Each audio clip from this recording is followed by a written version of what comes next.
Hello, everybody, and welcome back to the second shelf. It's the 1st of December, and that means not only the start of a new month, but for BookTube, that means a couple of things, one of which is Vlogmas, where BookTubers do a video or a vlog every day from the 1st of December to Christmas, and some even, the overachievers, until the end of the year.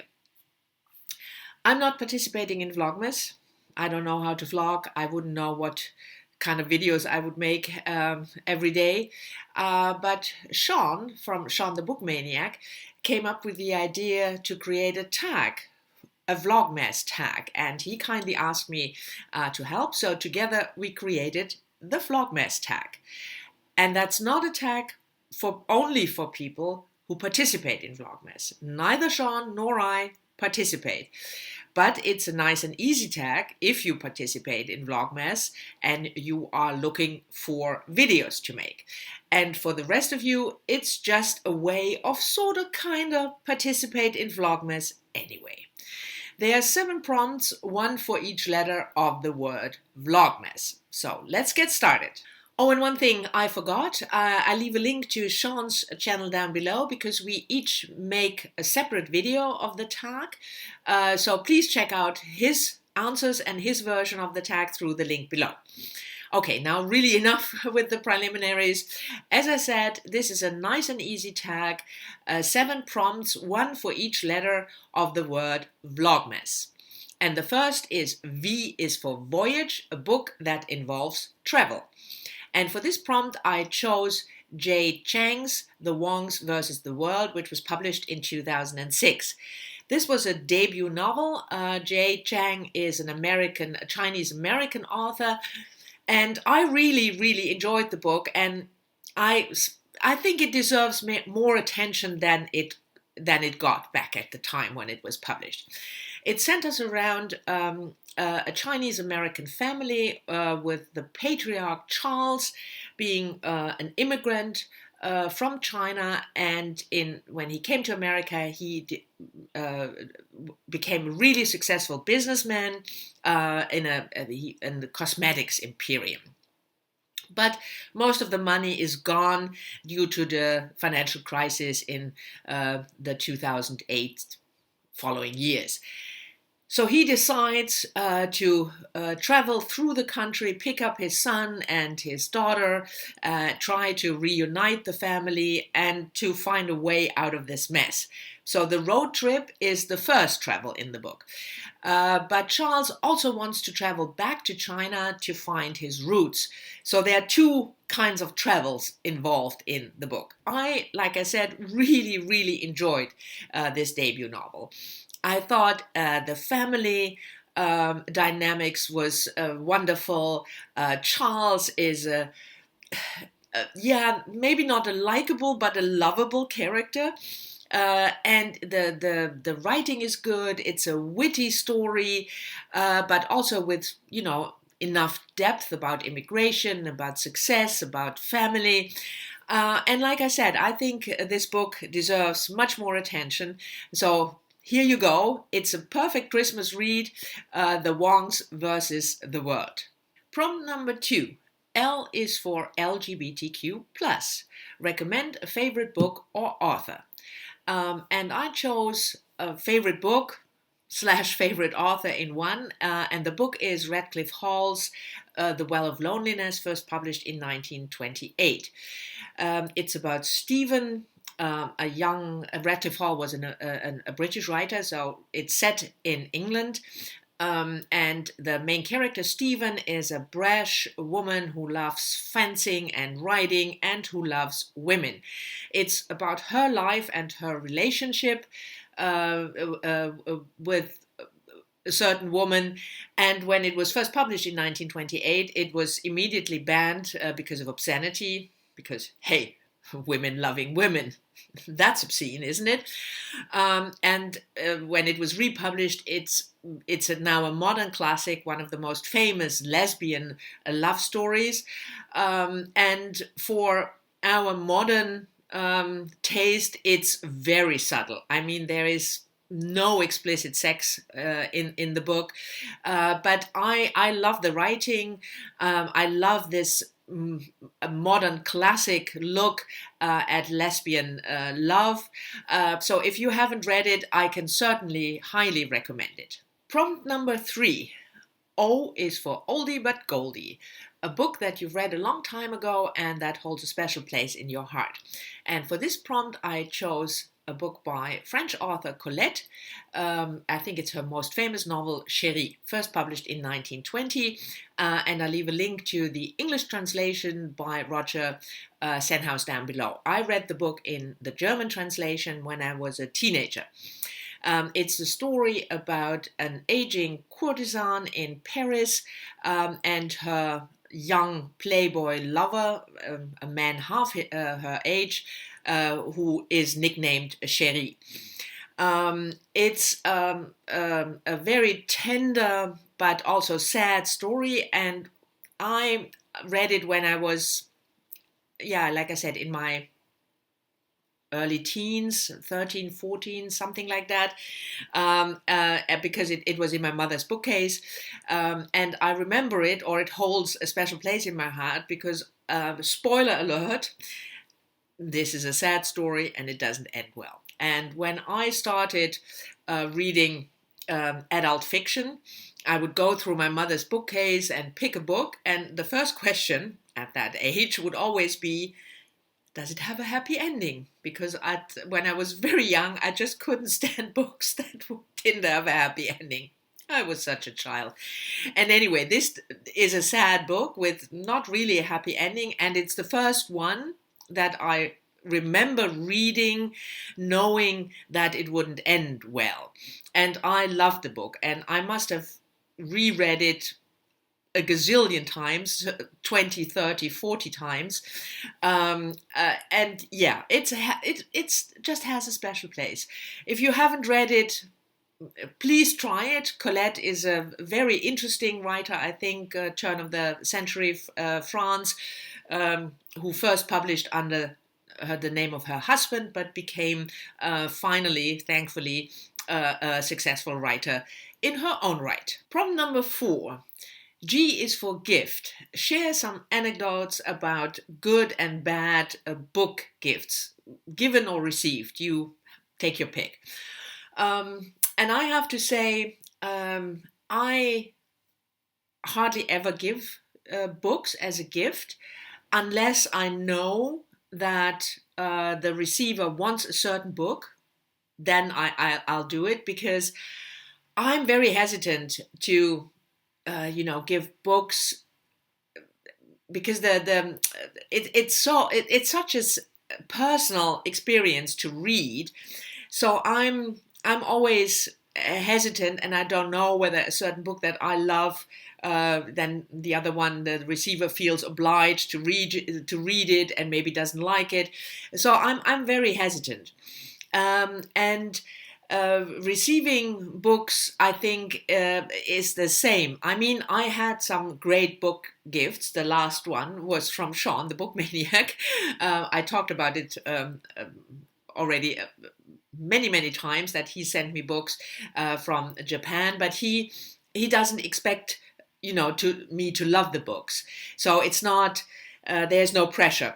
But when people always know that I would love to get books, but I always ask for vouchers so that I can pick the book myself. And I think that I have the double pleasure. First of all, I get the voucher, and then I can go to the bookstore and browse and pick my own books.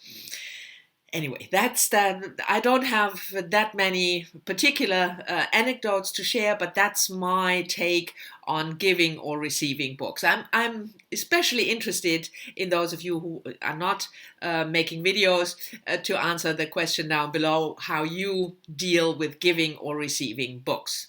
On to prompt number 5, and I will stop with the hand signs now. It's getting tedious, and I will need 2 hands from the next prompt onwards. Anyway, prompt number 5. M is for Massmarket Paperback. Do you like them? And if so, why? Or if not, why not? And show us a couple that you've read, and share them with us. I don't I'm not particularly in love with mass-market paperbacks. I have, let me. I have one here that I recently read, and we'll talk about later. A fantasy book, His Majesty's Dragons by Naomi Novik. I don't like the format. I don't know. It's too small, and most of the time I don't enjoy it's small print, and the pages are, you see, this margin is really small. No. I mean, I buy it if there's no other opportunity. But what I really like are these floppy ones. They're a little bigger if you compare, and they are floppy, and they open easily. This one, by the way, is a perfect book, even though it's not a mass market.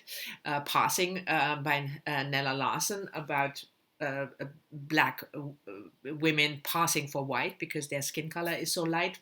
Recommended, certainly, but that's my favorite format.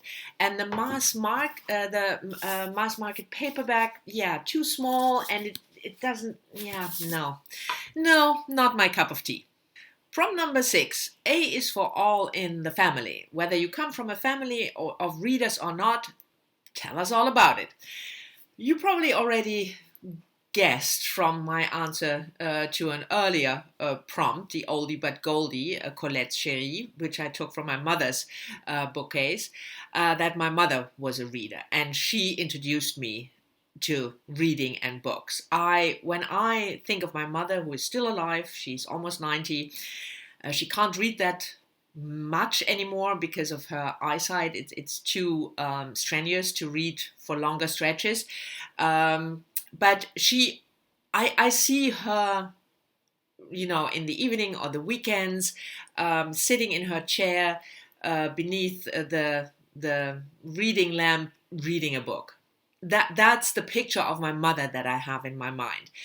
My father, who sadly passed away 6 years ago, he wasn't that much of a reader. He didn't read fiction at all. He was interested in nonfiction, especially history and politics, but books didn't play that role in his life as they did or do for my mother. So I think she had a lot of books, and when I started, like I said, to read adult fiction, her bookcase was open to me. There were no limits, whether it was Henry Miller or whether it was Colette.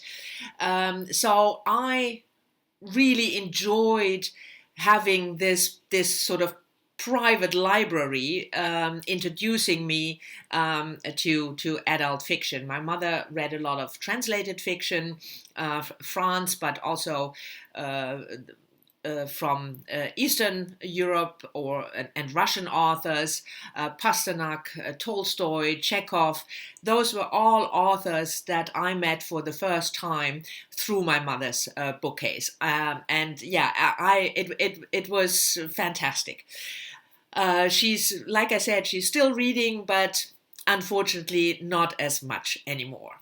And the last prompt, obviously, Vlogmas. S is for Santa. Books on your Christmas wish list. And I had to limit myself to 3. That's what Sean and I agreed upon. And the first one is a book that I came across through BookTube, through Doris' channel from All the Books. Thank you very much, Doris. A non-fiction book, Geneviève van Petzinger, The First Signs. And it's about Stone Age, Ice Age art, and in particular not the art that we all know, the animals in the cave art in the animals, but about symbols. Turns out that there were a lot of similar symbols used through the Stone Age, and she explores the art and the symbols. I already started the book because it's on script, but it's still, and I love it. I will certainly talk about it some more, but because I love it so much, I want to own it. So that's the first book on my Christmas wish list. And the second book on my wish list is a book that I've been meaning to read for ages. And that is Christina Stead's novel, The Man Who Loved Children, first published in 1940. Christina Stead was a 20th century Australian writer.